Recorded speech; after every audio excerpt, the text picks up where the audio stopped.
5장 17절의 말씀입니다. 요한복음 5장 17절. 제가 가진 성경책으로는 150쪽이 있습니다. 신약 150쪽. 성경책이 없으신 분들은 앞에 화면을 보셔도 되겠습니다. 요한복음 5장 17절 한 절의 말씀인데요. 우리가 연이어 두 번 하여 반복하여 봉독하도록 하겠습니다. 예수께서 그들에게 이르시되 내 아버지께서 이제까지 일하시니 나도 일한다 하시매 예수께서 그들에게 이르시되 내 아버지께서 이제까지 일하시니 나도 일한다 하시매. 아멘. 지난주까지 하나님께서 세상에 다스리심, 하나님의 세상 경영에 대해서 말씀드렸습니다. 하나님께서 이 세상을 다스릴 때 두 가지의 원리를 가지고 다스리신다고 했어요. 그것이 뭐라고 했죠? 화면. 사랑과 정의입니다. 그러니까 오늘 우리가 하나님 나라 백성으로서 이 세상 가운데 하나님의 이 세상을 다스리는데 참여하면서 살아가게 되는 그 방법, 어떻게 참여할 수 있을까? 거기에 대해서 좀 알아보려고 합니다. 하나님께서 이 세상을 사랑과 정의로 다스리십니다. 그것을 아는 우리 하나님 나라의 백성들이 이 세상에서 이 사랑과 정의를 어떻게 나타낼 것인가? 그것은 바로 이것을 해야 됩니다. 일을 하고 노동을 하는 겁니다. 우리의 일과 노동으로 통해 가지고 하나님의 다스림을 이 땅 가운데 나타내는 겁니다. 여러분에게 질문하겠습니다. 왜 일하세요? 먹고 살기 위해서? 세상 사람들은 그렇게 이야기를 합니다. 물론 그리스도인도 그렇게 이야기할 수 있습니다. 그런데 우리 그리스도인들은, 그러니까 하나님의 다스림을 받는 하나님 나라 백성들은 단순히 먹고 살기 위해서 일하는 건 아닙니다. 일을 통해 가지고 하나님의 세상 경영, 하나님의 다스림에 참여하는 겁니다. 그래서 시편 기자가 우리가 일하는 것은 하나님의 세상의 섭리, 다스림의 섭리 가운데 참여하는 거다, 속한다고 설명을 하고 있습니다. 시편 104편을 한번 보도록 하겠습니다. 때를 가늠하도록 달을 지으시고 해에게는 그 지는 때를 알려주셨습니다. 주님께서 어둠을 들이우시니 밤이 됩니다. 숲속의 모든 짐승은 이때부터 움직입니다. 젊은 사자들은 먹이를 찾으려고 으르렁거리며 하나님께 먹이를 달라고 울부짖다가 해가 뜨면 물러가서 굴에 눕고 사람들은 일을 하러 나와서 해가 저물도록 일합니다. 아멘. 이 본문은 창조의 섭리를 이야기하고 있습니다. 하나님께서 해와 달을 만드셨고 해를 통해서 낮을 주관하게 하시고 달을 통해서 밤을 주관하게 하셨습니다. 낮과 밤도 만드셨어요. 밤에는 동물이 나와서 일을 하고 낮이 되어서 그 동물은 들어가고 사람이 나와서 해가 질 때까지 일을 한다라고 합니다. 그러니까 해와 달을 만드셔서 낮과 밤을 만드신 하나님, 낮에는 사람들이 일하도록 하셨다는 겁니다. 그뿐 아니라 우리 기독교의 가장 중심된 사상이 뭐냐면 오늘의 본문 요한복음에 나오는 말씀처럼 하나님께서 일하고 계시다는 거예요. 하나님은 세상을 만드실 때도 일을 하셨고 지금 깨어진 세상을 회복시키는 가운데서 지금도 일하고 계시고 그렇게 노동을 하십니다. 성경은 하나님이 일하고 계신다, 노동하시는 하나님, 일하시는 하나님을 그립니다. 그러니까 예수님이 오늘 본문에 안식일에 왜 사람을 고치느냐 이런 질문을 받을 때 예수님 하시는 말씀이 뭐죠? 내 아버지께서 지금 일하시니 나도 일한다. 이 놀라운 말씀을 하신 거예요. 그러니까 하나님은 지금도 일하고 계십니다. 그 일하신 하나님이 우리가 노동하기를 원하십니다. 일이라는 것은 신성한 겁니다. 기독교만큼 이 일에 대해서 의미를 부여하는 종교 그리고 사상은 없는 것 같아요. 대부분의 이제 고대 사상에 들어가게 되면은 노동이라는 것은 천민들이 하는 거죠. 불과 우리나라에 100년 전만 해도 조선 시대에 그렇죠, 소위 상놈이라고 얘기해지는 천한 사람들이 일을 하는 거지. 그렇습니다. 일제 시대 야구라는 게 우리나라에 들어왔지 않습니까? 양반이 어디 그 공을 던지고 배트를 치고 막 뛰어 달리게 합니까? 그 천한 사람들에게 시킨 그런 일들도 우리가 보지 않습니까? 노동이라는 것은 천한 사람들이 한다. 그러니까 지식인이나 귀족들은 노동을 하는 게 아니라고 생각을 하는 거예요. 그런데 우리 기독교는 노동이 신성하다라고 이야기합니다. 그러면서 이 성경의 하나님이 이 일에 대해서 의미를 부여하고 계십니다. 예를 들어서 실제로 가사 노동을 하지 않습니까? 오늘날 가사 노동은 대부분 여성들이 하게 될 겁니다. 물론 남성도 가사 노동에 잠시 일부 참여하긴 하지만 그렇게 사회 구조가 서서히 바뀌어 나가는 것은 바람직한 현상이긴 하지만 여전히 이 가사 노동은 여성에게 한정되어져 있는 것 같습니다. 저도 가끔 돕긴 하지만 정말 100%로 보게 되면 10% 채하되지 않을 겁니다. 그냥 여성들이 가사 노동을 해요. 여하튼 남자 가든 간에 여자 가든 간에 공동 부담을 하든 간에 가사 노동이라는 것은 굉장히 가치가 있는 일입니다. 누군가의 가정의 공동체의 식사를 챙기고 또 설거지를 하고 또 청소를 하고 하는 것, 그렇게 가정을 이끌고 다스리고 관리하는 사람이 있다는 것은 매우 귀한 일입니다. 그 가사 노동은 정말 귀한 일이죠. 그 농사 짓는 것도 마찬가지입니다. 사람들의 먹거리를 제공하는 거 참 귀한 일입니다. 그 경찰이 하는 일도 마찬가지죠. 경찰이 없으면 엉망이 되어버리지 않습니까? 그 의사도 마찬가지고 교사도 마찬가지고 청소하시는 사람들이나 사회복지 일을 하시는 분이나 모두 다 그 일에 대한 의미, 그 중요함들이 있습니다. 그런데 많은 사람들이 자기가 하는 일에 대해서 의미가 있느냐라고 얘기를 이렇게 해보면 별로 그렇게 가치 있다고 생각지 않는 것 같아요. 그러면서 가지는 생각이 뭐냐면 성경을 가르치는 목사의 일은 귀하다, 가치 있는 일이다 라고 생각을 하고 집에서 아이를 돌보거나 청소하거나 또는 직장에서 일을 하는 것은 별로 의미가 없다 라고 생각하는 사람이 있습니다. 혹은 의미가 있긴 있는데 목사가 하는 일이 제일 중요하고 나머지는 그 다음이다 이래 생각하는 사람들이 많아요. 정말 그렇습니까? 그렇지 않습니다.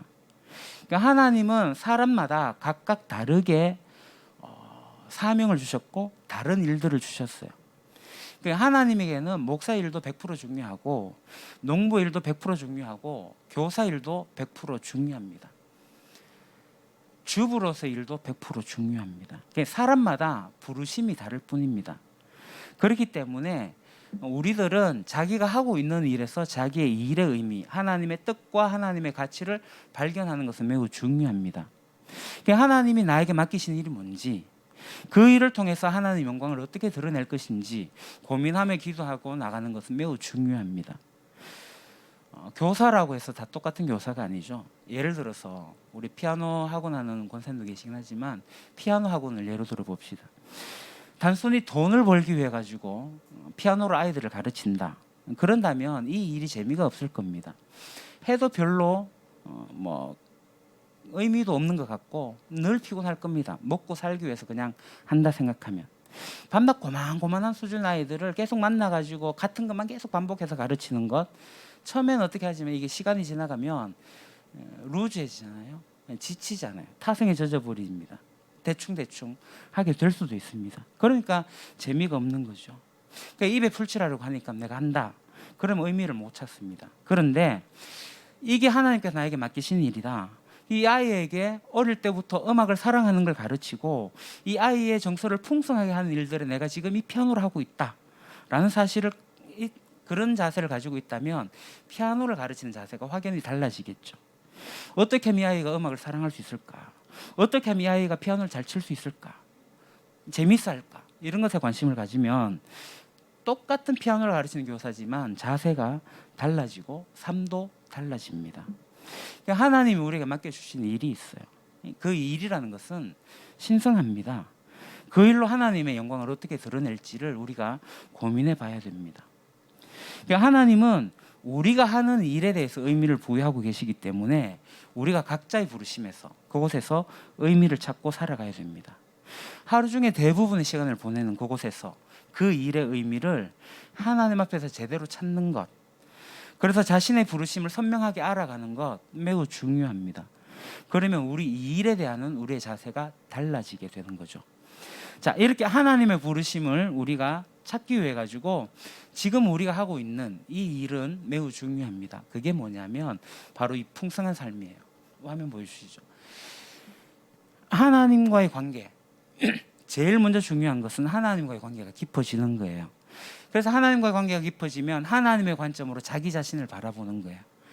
그래서 공동체의 삶의 원리들을 찾아가는 거고, 그래서 이 세상으로 나아가서 세상에서 하나님의 다스림을 어떻게 드러낼까, 그렇게 살아가려고 애쓰다 보면은 하나님의 부르심이 우리가 점점 선명해집니다. 그것이 풍성한 삶이 되는 겁니다. 하나님의 부르심이 선명해지는 것, 그것이 풍성한 삶이다. 우리가 뭐 재물이 많아지고 뭐 시간이 많아지고 그러한 풍성함이 아닙니다. 하나님의 부르심에 선명해지는 것이 결국 우리의 삶의 의미를 찾아가는 것, 그것입니다. 그러니까 하나님은 우리가 영적으로 성장하여서 하나님의 부르심을 깨달아서 그렇게 멋진 삶, 풍성한 삶을 살아갈 수 있도록 하는 사람들을 지금 찾고 계시는 거예요. 하나님을 예배하며 하나님을 예배하는 마음으로 이 세상의 사람들을 사랑하며 하는 사람들 찾고 계십니다. 그래서 우리가 이 부르심을 찾고 또 지금 하고 있는 이 노동의 의미들을 발견하면 우리가 하나님의 그 놀라운 다스림 안으로 들어갑니다. 그런데 우리가 이 세상 가운데 살고 있다는 거예요. 이 세상을 벗어나지 못했습니다. 그러니까 이 세상에서 오는 노동의 부정적인 가치가 있다는 거예요. 노동은 신성하지만 여전히 이 세상 가운데 노동이 가져오는 부정적인 측면, 그것을 보려고 합니다. 창세기 3장 17절에는 그런 부정적인 측면을 설명하고 있는데요. 남자에게는 이렇게 말씀하셨다.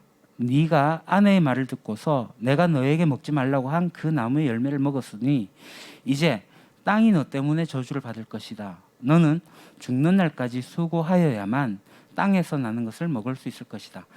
땅은 너에게 가시덤불과 엉겅퀴를 낼 것이다. 너는 들에서 자라는 풍성귀를 먹을 것이다. 너는 흙에서 나왔으니 흙으로 돌아갈 것이다. 그때까지 너는 얼굴에 땀을 흘려야 나다를 먹을 수 있을 것이다. 너는 흙이니 흙으로 돌아갈 것이다. 아멘. 인간이 타락하고 난 다음에 하나님은 이 인간에게 어떻게 하셨죠? 이마에 땀이 날 정도로 일을 해야지 그 땅의 소산을 먹을 수 있을 거다라고 하셨습니다. 너는 죽는 날까지 수고를 하여야만 땅에서 나는 것을 먹을 수 있을 것이다. 그러니까 땀을 흘려야지 나다를 먹을 수 있을 것이다. 그렇게 수고해서 땅은 뭐를 준다고요? 너에게 가시덤불과 엉겅퀴를 낼 것이다. 그러니까 하나님의 원래 의도는 뭐냐면 노동을 통해 가지고 하나님의 세상의 다스림에 그 원리를 가지고 이 세계를 다스리게 하시려는 거예요. 생육하고 번성하여 땅에 충만하고 땅을 정복하고 모든 만물을 다스리는 하나님의 명령, 이 일을 통해 갖고 노동을 통해서 그렇게 하시는 거예요. 그런데 인간이 타락하고 나서 이게 다 깨어지는 겁니다. 하나님과 함께 이 세상을 경영하는 것이 하나님의 뜻인데 인간이 타락하고 나서 상황이 다 달라지는 거예요. 그래서 우리가 뭘 해야 되느냐? 다음 페이지. 노동을 해야지 먹고 삽니다. 노동은 이제 피할 수 없는 일이 되었어요. 그리고 노동에는 고통과 수고가 따라요. 노동이 힘들어요. 셋째, 수고가 있긴 하지만 늘 좋은 결과가 나오지 않습니다. 100을 투자하면 100이 나오면 좋겠는데 1이 나올 수도 있고 10이 나올 수도 있다는 거예요. 이 내용을 좀 살펴보도록 하려고 합니다. 자, 첫 번째, 노동을 해야 됩니다. 그러니까 사도 바울은 데살로니가 후서에서 이렇게 얘기를 합니다. 일하기 싫으면 먹지도 말라.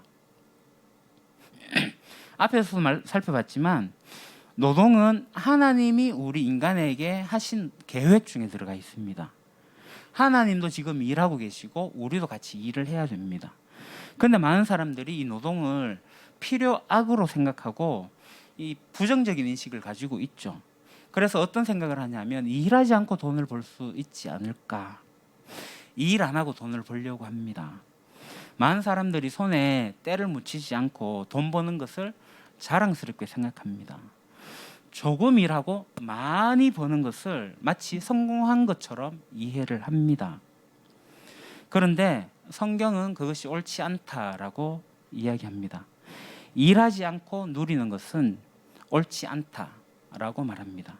그러니까 하나님은 불로소득을 기뻐하지 않으십니다. 그럼 여기서 질문이 하나 생기겠죠. 하나님이 불로소득을 기뻐하지 않으신다면 요즘에 동학개미들 주식 투자하는 것은 어떻습니까? 부동산을 투자하는 것은 어떻습니까? 또는 가상화폐 같은 거 투자하는 것 불로소득이 되면 하나님 기뻐하시지 않습니까?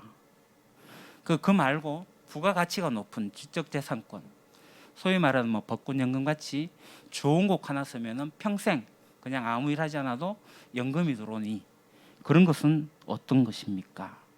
이건 불로소득 아닙니까? 그럼 우리는 그런 거 하면 안 됩니까? 이렇게 질문할 수 있을 것 같습니다.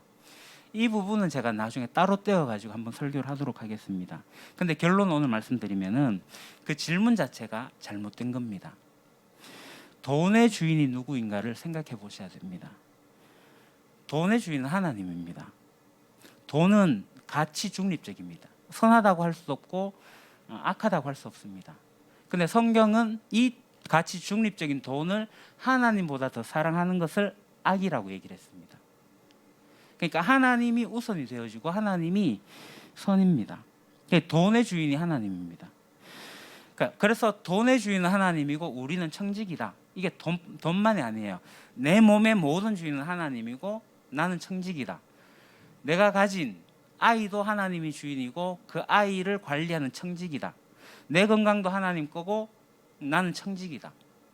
그러니까 하나님이 주인이고 나는 청직이라는 이 기본적인 개념을 명확하게 가지시면 됩니다. 돈이 많든 적든 이건 다 하나님 거고 나는 그것을 관리하는 청직이다라는 것을 잊지 마십시오. 그러니까 물질의 주인 하나님이십니다. 그 물질의 주인이 하나님이라는 것을 우리가 입으로 고백하지 않고 헌금을 하면서 고백을 하는 거예요. 11조를 이야기를 하는 겁니다. 열의 하나를 떼어서 하나님께 드림으로써 이 모든 것이 하나님 겁니다라는 고백의 행위가 11조거든요. 그러니까 11조를 이야기하게 되면 우리는 율법적 11조 10분의 1을 생각하게 되는데 그것은 아니라고 제가 지난번 한번 설교를 했습니다. 그 율법적 11조가 오늘날 우리에게 구약적으로 나와서는 되지 않는다. 11조가 가지고 있는 정신이 우리에게 있어야 된다라는 겁니다. 그러니까 11조를 강조하다 보면 어떤 생각이 드냐면 10%는 하나님 거 90%는 내 거야. 그러니까 90%를 내 맘대로 사용합니다. 아닙니다. 10%를 드리지만 100% 하나님 겁니다. 나머지 90%는 청지기로서 이것을 관리하는 겁니다.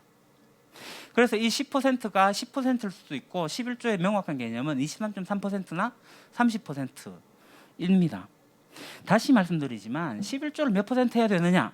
그것을 성경은 율법적으로 정해두지 않았습니다.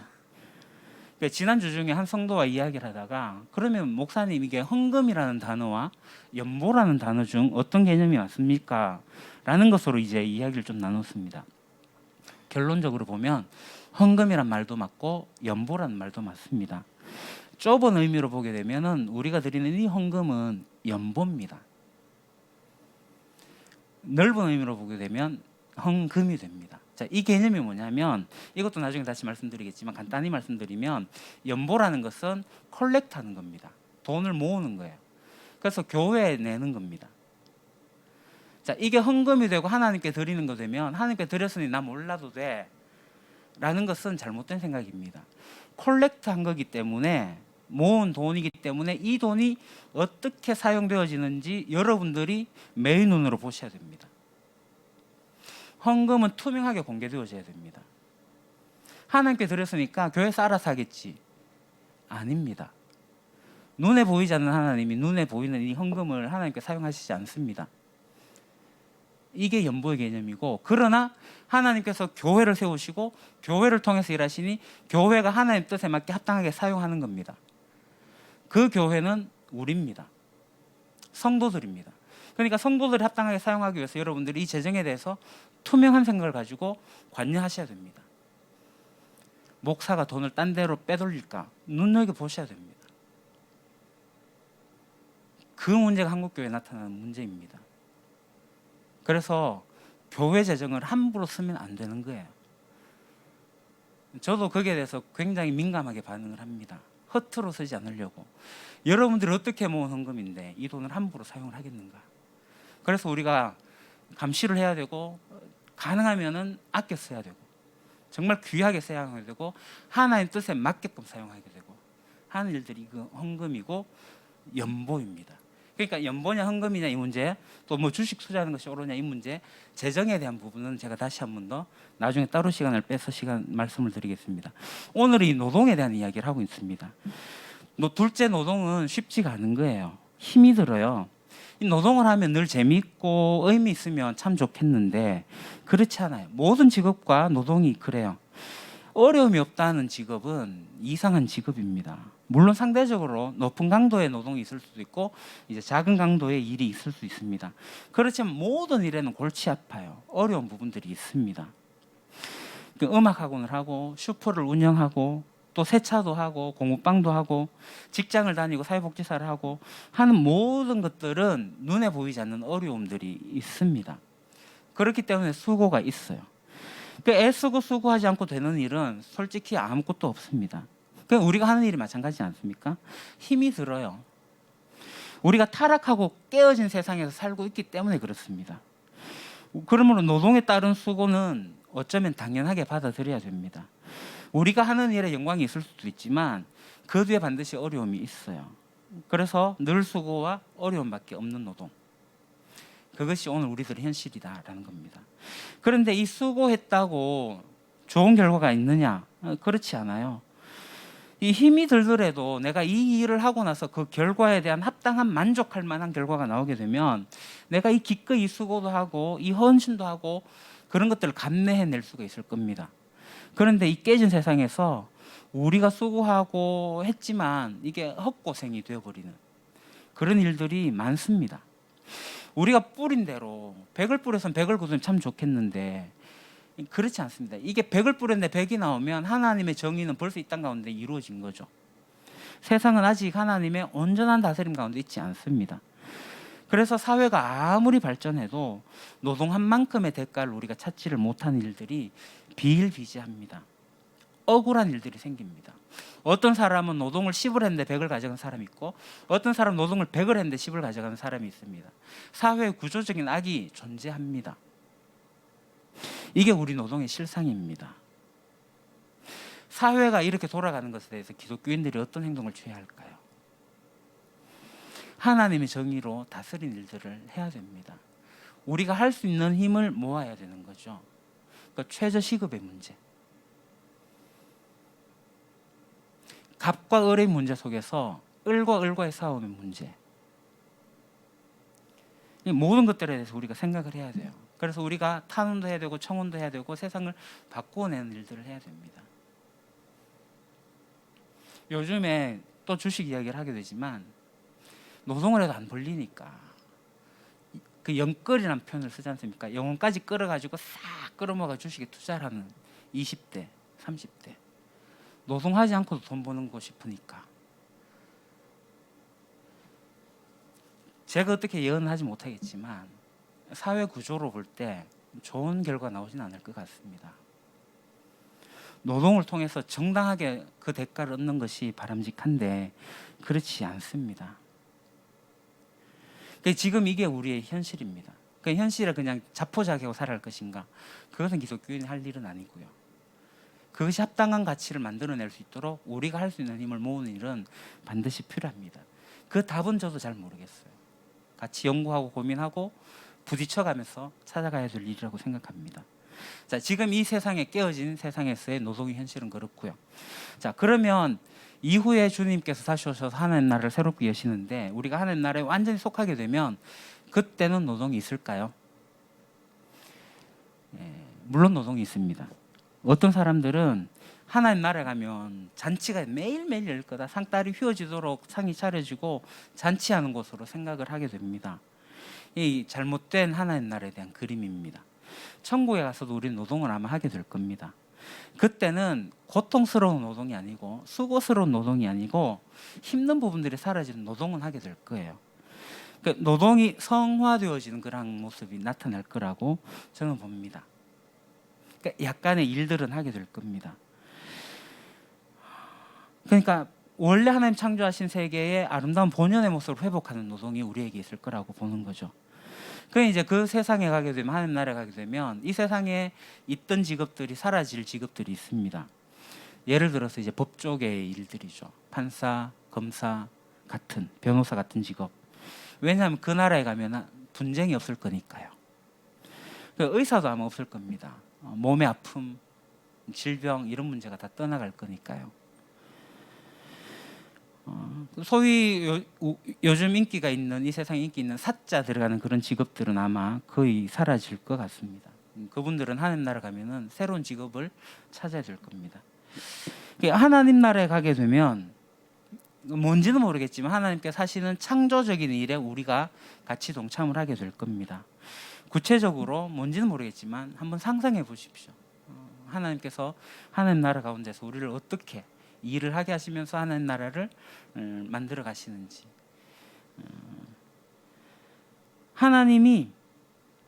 하나님을 닮게 한 우리를 통해 가지고 창조적인 노동을 하게 한다. 그것이 기다리고 있습니다. 그래서 노동을 통해 가지고 하나님 다스림에 우리가 온전히 참여하게 될 거고요. 하나님과 함께 이 창조 세계를 다스리게 될 거고요. 하나님의 특성이 드러나는 문화를 다시금 새롭게 만들어 갈 겁니다. 그것이 우리가 꿈꾸는 하나님 나라입니다. 영원한 하나님 나라에서도 우리가 노동하게 될 거니 이 땅에 살면서 노동하지 않고 또 소득을 얻고 만족을 얻는 사람들은 지금 이 땅에서 가짜 천국을 맛보고 있는 사람들입니다. 노동이 없는 천국은 미래도 없습니다. 그러나 하나님 나라에 가게 되면 고통스럽지 않고 행복하게 노동하게 될 거고 그 결과와 소득을 누릴 수 있을 겁니다. 그래서 지금 고통 없이 노동 없이 살아가고 즐기고 있다. 이상한 거예요. 그러니까 우리는 일해야 됩니다. 그러니까 하나님 따라서 일을 해야 됩니다. 오늘 성경 본문에 예수님이 분명히 말씀하셨어요. 아버지가 일하시니 나도 일을 한다. 그러니까 안식일에 병자를 고치시고 먹이시고 회복시키는 일들을 하신 거예요. 우리가 어떤 일을 통해서 우리 하나님 일에 참여할 것인가 고민하면서 그 일에 동참하기를 소망합니다. 기도합시다. 하나님이 일하시니 나도 일한다는 예수님의 말씀을 저희들이 기억을 합니다. 그리하여 저희들도 이 세상의 노동이 헛되고 수고스러운 일이 아님을 기억하고 또 애쓰고 노력하는 가운데 선하게 하여 주시옵소서. 무엇보다도 노동의 가치가 떨어져 있는 이 세계 가운데 어떻게 하면 이 노동의 가치를 신성하게 아름답게 만들어 갈 것인지도 함께 고민하는 저희들 되게 해주십시오. 그래서 하나님이 일하시니 나도 일한다. 이 고백이 온전히 우리에게 이루어지고 또 하나님 나라를 함께 꿈꾸며 노동하며 나가는 저희들 되게 해주십시오. 예수님 이름으로 기도합니다. 아멘.